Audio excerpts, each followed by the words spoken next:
আসসালামু আলাইকুম and welcome back to my channel. আজকে অনেক দিন পর রমজান মাসের একটা ব্লগ নিয়ে আপনাদের মাঝে হাজির হয়েছি। ভোর রাতে সেহরি খাওয়ার জন্য আমি ঘুম থেকে উঠে পড়েছি। মাছের তরকারি দিয়ে ভাত খেয়েছি, তারপর একটু তরমুজ খেয়েছি। তরমুজ আমার খুব ফেভারিট। বেশি দেরি না করে আমি আবারও ঘুমিয়ে পড়ি। সকালে ঘুম থেকে উঠে বিছানা গুছিয়ে ঘরের সব কাজ শেষ করেছি। এখন মাগরিবের আজান দিয়েছি। ইফতারের সময় ইফতারে আমি ছোলা বুট, খেজুর, পেঁয়াজু, বেগুনি, আলুর চপ আর সাথে শরবত নিয়েছি। তো প্রথমে শরবত দিয়ে আমি ইফতারটা শুরু করি।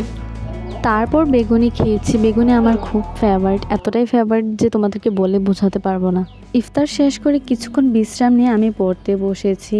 আর এবছর আমি এসএসসি পরীক্ষা দেব। তোমরা সবাই আমার জন্য দোয়া করো। আর কারা কারা এই বছর এসএসসি পরীক্ষা দেবে আমাকে কমেন্ট করে জানাও। তো আজকে এই পর্যন্তই। আমার এই ব্লগটা যদি আপনাদের ভালো লেগে থাকে তাহলে লাইক, কমেন্ট, সাবস্ক্রাইব করে পাশে থাকবেন। And thanks for watching.